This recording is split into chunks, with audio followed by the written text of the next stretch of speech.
Napakunot ako nang mapansin ng babaeng kasama ni Tito Manuel. Jonah, kaya naman pala ganoon na lang kagalit si Tita Maricel ngayon. Paanong nagagawa ni Tito iyon? Nagawa pa niyang isama ang babae niya sa gitna ng pinagdaraanan ng pamilya. I shifted my gaze to Jonah. Mukha namang hindi siya komportable na magpunta dito. Pero ginawa pa rin niya. Mahal nga kaya niya si Tito Manuel? Ang kapal na mukha mo? Ang kapal! Gigil na sigaw ni Tita Maricel sa asawa. Nilapitan niya ito at dinuro sa dibdib. Nagawa mo pang isama ang babaeng yan? Saan ka kumukuha ng kapal na mukha mo? Nakikipaglandian ka habang nag-aagaw buhay ang anak natin? Umalis ka na lang. Taboy niya sa mga dumating. Maricel, hayaan mo ako makita ang anak natin. Bilang ama, may karapatan akong matagal ka nang walang karapatan kay Oliver. Simula nung iniwan mo kami. Kasalanan mo lahat to. Kasalanan mo kaya siya nagkakaganyan. Lalo akong napahilot sa noo. I do not want to listen to them. Palagi ka nalang ganyan. Wala ka nang ginawa kundi isisi sa akin ang lahat. Bakit? Kasalanan ko lang? Hindi mo nakikita ang mga mali mo? Ako lang ba ang nagkulang sa anak natin? Naghihinanakit na sagot ni Tito Manuel. Kaya naman, lalong nagalit si Tita Maricel. Huwag mo akong baliktarin, Manuel. Ikaw ang nagloko. Ikaw ang may kasalanan. At ikaw, walang kasalanan? Hamon sa kanya ni Tito Manuel. Bigla namang natigilan si Tita Maricel. Anong ibig mong sabihin? Nagloko ako, oo. Pero hindi mo man lang ba naitanong sa sarili mo ang dahilan? Hindi mo man lang ba naisip kung may mga kasalanan ka kung bakit tayo nagkaganito? You push me away. At pagkatapos, kay Oliver naman, kaya lumayo siya sa'yo, sa inyo. Sinugod ni Tita Maricel ang asawa at pinagbabayo sa dibdib. Ang kapal na mukha mong isisi sa akin ang lahat kung hindi ka nagloko. Hinuli ni Tito Manuel ang kamay niya at malakas na nagsalita. Kung hindi masyadong mataas ang tingin mo sa sarili mo, kung hindi palagi mo sa akin ipinapaalala kung gaano masigit ka sa akin, hindi ako magkakaganito, Maricel. Alam kong mali na niloko kita, pero ilang beses na akong humingi ng tawad sa'yo. Walang may gustong makasama ang isang taong walang ginawa kundi ipaalala sa'yo ang mga kulang sa'yo. Ganoon ka sa akin, Maricel. Sa amin ni Oliver, you only see our fault. Akmang sasampalin ni Tita Maricel ang asawa, pero mabilis nitong nasalag iyon. You two, enough. Hindi ba kayo nahihiya sa mga tao dito? Hanggang ngayon ba naman, ganyan pa rin kayo? Dito pa kayo nagbabangayan? Galit na awat ni Lolo. Tumayo siya at pinagmasdan si Tito Manuel. You have the nerve to show yourself here at kasama mo pa ang babae mo? Papa, hindi ko babae si Jonah. Siya na ang matagal kong kasama. Maaaring galit kayo sa akin pero wag niyong ipagkait sa akin na daluhan ng anak ko. Wala akong alam sa mga nangyayari kung hindi pa ako tinawagan ni Rafael. Nakikiusap ako sa inyo. Pagkatapos nito, ipapangako ko, hinding-hindi na ako magpapakita sa inyo. Pumiyok pa si Tito Manuel habang nagsasalita. Maricel, sinunod ko naman ang gusto mo noon. Lumayo ako sa'yo at hindi kita ginulumuli. Pakiusap kahit ngayon lang. Pagbigyan mo akong makasama ang anak natin. Napatingin kami kay Tita Maricel. So, she really did push Tito Manuel away. Kaya ba nagagalit sa kanya si Oliver noon? Nagulat pa kami nang biglang lumuhod si Tito Manuel sa harapan namin. Maging si Jonah ay nailang sa eksena sa harapan niya. Bahagyan niyang hinawakan si Tito sa balikat para pigilan. Dad, pakiusap. Umiiyak na sabi ni Tito kay Lolo. Maging si Tita Maricel ay natigilan. Bahagyang nawala ang galit niya habang nakatingin sa asawa. Pinagmasdan ko si Lolo na hindi mabasa ang ekspresyon sa mukha. Stay here, Manuel, but please, ask your mistress to leave. This is a family matter and she isn't part of our family. Seryosong sagot ni Lolo. Habang sinasabi iyon, ay diretso siyang nakatingin kay Jonah. Nakita ko pa kung paano dumaan ang takot sa mga mata ng babae. Nilingon ni Tito Manuel si Jonah na noon ay nakalatag na ang sakit at pagkapahiya sa mukha. Gayunpaman ay bahagya siyang tumango saka nagsalita. I understand. Your son needs you, Anya. Thank you, sagot naman ni Tito. Sinulyapan ko si Tita Maricel na umiwas ng tingin sa kanila. Malinaw na hanggang ngayon ay nasasaktan pa rin siya.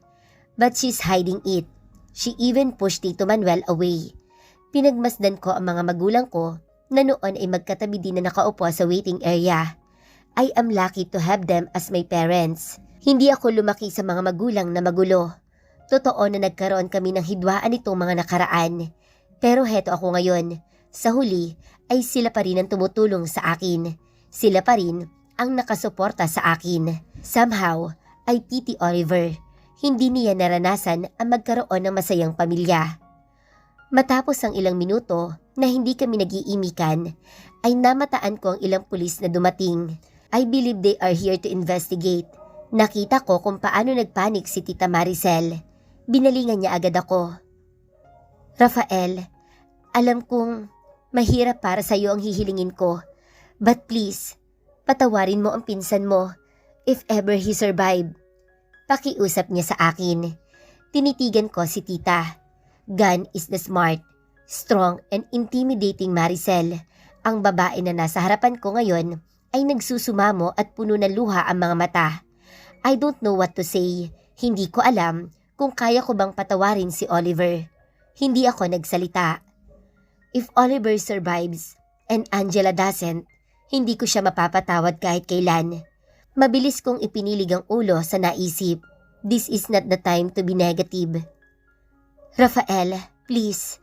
Pakiusap ulit sa akin ni Tita na siyang nagpabalik sa akin sa kasalukuyan. Tita, I don't know. Rafael, Lucy is pregnant. Baka sakaling ang baby ang magpapabago kay Oliver. Ipinapangako ko, aayusin ko ang anak ko. Ibabalik ko siya sa dati, basta mapatawad mo lang siya. Nagulat ako sa kaalamang buntis si Lucy. Mabuti na lang at hindi nawala ang bata. Kahit pa sinaktan siya ni Oliver. What a bastard. Halos isuka niya ang asawa pero nagawa pa rin niyang buntisin ito. Tita, it's a bit early to talk about that. Hanggang ngayon hindi ko alam ang kondisyon ng asawa ko. Huwag mo akong piliting magpatawad dahil hindi ko pa kaya. Kalmado ang boses ko pero hindi ko pa rin naitago ang iritasyon. Mabilis namang lumapit sa amin si Daddy. Maricel, pag-uusapan natin yan sa tamang panahon. Awat niya sa kapatid. Nakahinga ko nang tumalikod na si Tita Maricel at bumalik sa pwesto. Napahilot ulit ako sa noo. Muli kong sinulyapan ang maliit na bintana. It's been 8 hours already. Ganoon ba katagal ang operasyon na ginagawa nila kay Angela? Nahahati ako sa kasagutang matapos ng operasyon at sa takot na malaman ang sasabihin ng mga doktor oras na lumabas sila ng operating room. Tahimik lang kami at walang imi-imik. Panakanakang phone call ang naririnig ko. Karamihan ay kay Dad. Hindi ko na sinasagot ang ilan sa mga tawag sa akin sa Milenya.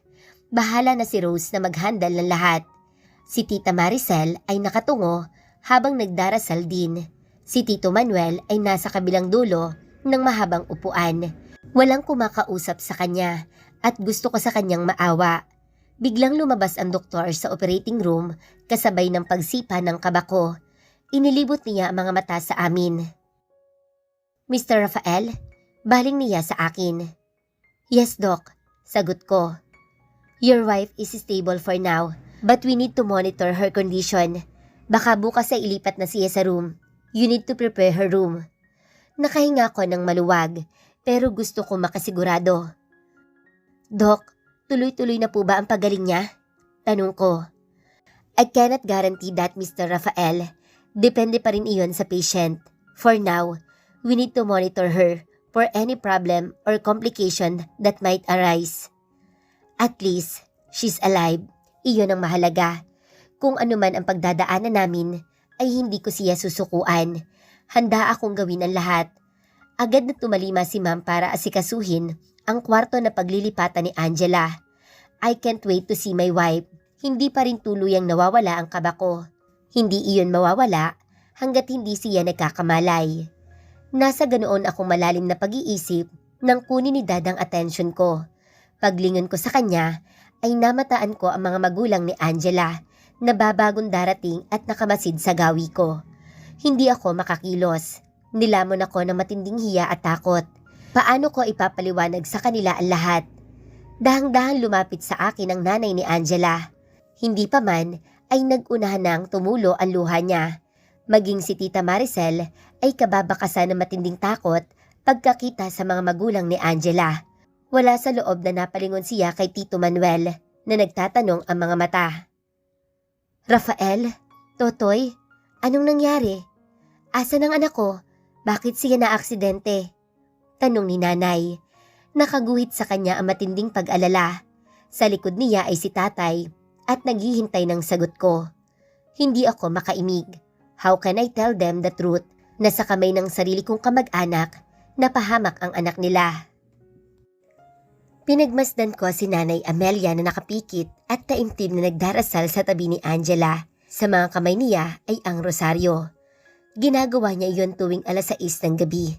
Isang araw na magbuhat ng mailipat si Angela sa kwartong ito, pero wala pa ring pagbabago ang kanyang kondisyon. Inaasahan ko magagalit si nanay at sisisihin ako sa nangyari sa anak nila, pero hindi iyon nangyari. Umiyak lang siya ng umiyak, lalo noong makita nila ang tunay na kalagayan ni Angela. Panay ang hingi ko ng tawad sa kanila ni tatay. Nilingon ko si tatay na walang imig at nakaupo sa sofa ng kwarto na iyon. Kahit itago niya, ay nakikita ko ang panay na pagpupunas niya ng luha. Sinulyapan ko si Angela. Her expression scares me. Masyado siyang payapang tingnan. Tila ba, wala na siyang pakaalam sa paligid niya. Tila hindi nakakaramdam. Napakarami ng aparatong nakakabit sa kanya.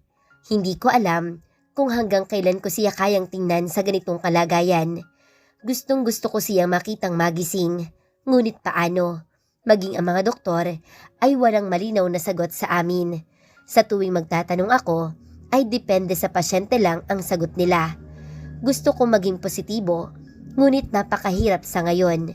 Matapos magpakawala ng buntong hininga, ay inabot ko ang kamay ni Angela at pinisil iyon. Sa ginawa ko, ay napatingin sa akin si nanay, pero hindi siya nagkomento. Sa isip ko, ay palagi kong kinakausap ang asawa ko. Gusto ko nang mawala ng pag-asa, pero hanggat lumalaban siya, ay nangako akong hindi ko siya susukuan. Hihintayin ko siyang magising. Sila dad na rin ang nagtatrabaho para mawala ang isyu sa pamilya. Binayaran nila ang media na nakakaalam sa aksidente ni Angela at Oliver. Hanggat maaari ay ayaw na namin ng iskandalo pa. Question arise as to why Angela was with Oliver during the accident. Hindi kami naglabas ng kahit anong pahayag. Maaaring pinagtatawanan ako ng madami ngayon. They are thinking that my wife probably is cheating on me. Pero ayos lang, wala na akong pakialam sa reputasyon ko sa kanila. Magmula nung kunin ni Oliver si Angela, ay hindi na rin ako nakakapunta sa Millenia. The company I thought where my life involves, it was insignificant now. I didn't have the drive to work. Ngayon ay handa akong ibigay ang lahat ng meron ako kung ang kapalit noon ay ang pagmulat ng asawa ko. Makailang beses na ako nagdasal ng ganito. Isusuko ko ang lahat. Maging ang mga bagay na akala ko ay mahalaga para sa akin, kapalit lang ng paggaling ni Angela. Biglang bumukas ang pintuan ng kwarto at inuluwa noon si Mami. May dala siyang mga paper bags at pagkain. Sa mga nakarang araw ay hindi niya ako iniwan dito. Tulad ko ay napakadalang na rin na naging tulog niya at bakas na iyon sa pagod niyang mga mata. Maging si Krista ay makailang beses na ring pumunta sa akin at sa tuwi na ay umiiyak siya at humihingi ng tawad. Hindi ko kaya magtanim ng galit sa kanya, lalo pa at naunawaan kong gusto lang niyan tumulong. Nabalitaan ko din buhat sa kanya na maayos na ang kalagayan ni Lucy. Nalaman ko din na dumating ang pamilya ni Lucy para alagaan ang anak at totoong buntis ito sa anak ni Oliver. Anak, dinalhan kita ng mga damit at pagkain ninyo. Untag sa akin ni Mami. Bahagya lang akong tumango sa kanya. Lumapit siya sa amin, saka nagtanong. How is she? Umiling ako. The same, hindi pa rin siya nagkakamalay. Nabasa ko ang pagdaan ng lungkot sa mga mata niya, pero hindi na siya nagsalita. Ano kayang iniisip ng anak ko?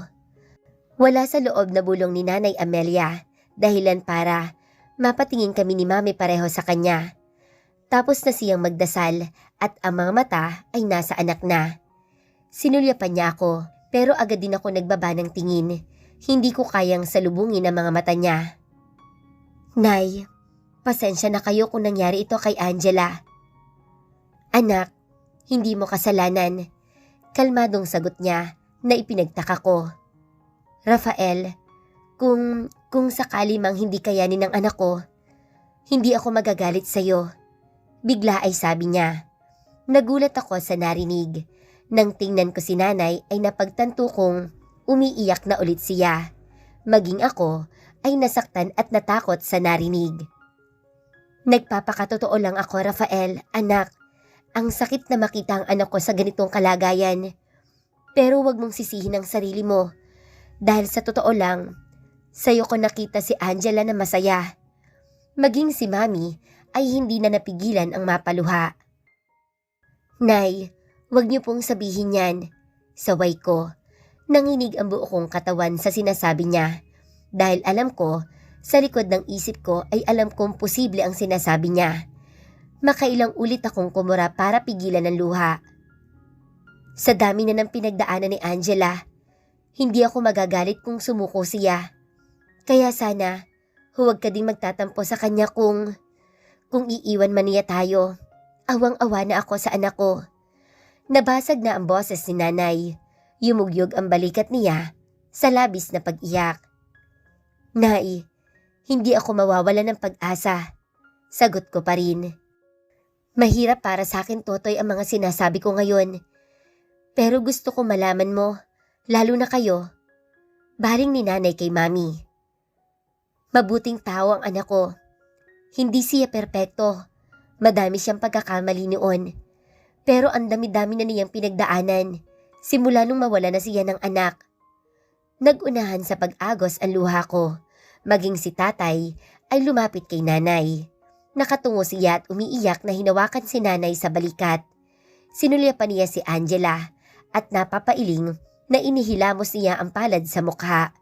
Bakas na bakas ang matinding sakit na iniinda niya sa nakikitang kondisyon ng anak.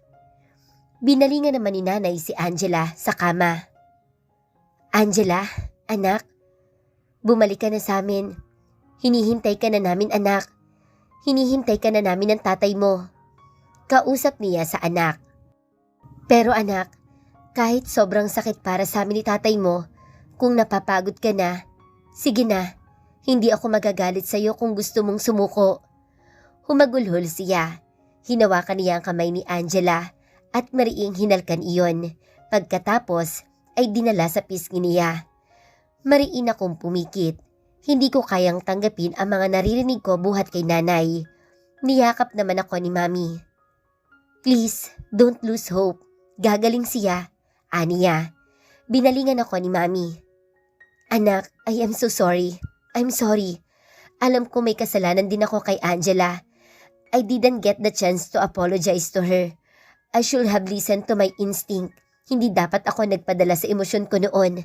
Nararamdaman ko namang mabuting tao si Angela. Tumingala si Mami na animoy nakikipag-usap sa itaas. Please, give her another chance. Pakiusap niya. Hindi ko na magawang magsalita. Mariin akong niyakap ni Mami. The pain I am feeling is unbearable. Hindi ako handa. Ayaw ko pa. Ayaw ko pang magpaalam sa asawa ko. Madami pa kaming plano. Hindi ko kaya magpaalam, Nay. Hindi ko kayang tanggapin ang sinasabi mo. Hindi ako susuko sa asawa ko. Hanggat nakikita ko siyang nandyan, makikiusap ako sa kanya. Makikiusap akong lumaban siya. Nabasag na ang boses ko. Mabilis akong tumayo at lumabas ng silid dahil pakiramdam ko ay hindi ako makahinga. Nakarating ako sa pinakadulo ng pasilyo at namataan ko ang bintana. Tumigil ako doon. Mariin kong isinandal ang noo sa pader malapit sa bintana. Doon ko pinakawalan ang mga luhang pinipigil. Naramdaman ko si Mami na sumunod sa akin. Hinawakan niya ako sa balikat.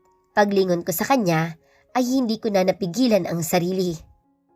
Ma'am, ani ko sa basag na boses. Yumakap ako sa kanya na parang bata. I give up. Hindi ko na kayang itago ang lahat ng sakit, ang lahat ng pagod, ang lahat ng takot. Shh! Everything will be alright. Bulong sa akin ni Mami. Umiyak ako nang umiyak sa kanya. Anak, alam kong walang kasing sakit ang nararamdaman mo. Maging ako ay hindi ko alam kung kakayanin kong malagay sa sitwasyon mo. Pero andito lang kami ng daddy mo. Tumango ako. Kailangan kong tatagan. Kumalas ako sa kanya at muling kinalma ang sarili. Ayaw kong bumalik sa kwarto ng mahina. Hindi man ako nakikita ni Angela ngayon, pero ayaw kong maramdaman niyang pinanghihinaan na ako. Humakbang na ulit kami ni Mami pabalik ng kwarto ni Angela at nagtaka kami nang makita si Tito at Tita Maricel doon. Mukhang hinihintay nila kami. Maputla si Tita at bakas ang matinding puyat at pagod. Namamaga din ang mga mata niya. Tita, mahinang tawag ko sa kanya. Nagtatanong ang mga mata ko dahil hindi siya mapakali at ramdam kong pinipigil lang niya ang pag-iyak. Nakamaang din sa kanila sina tatay at nanay. Maricel, how's Oliver? Si Mami ang naunang magtanong. I am here to tell you.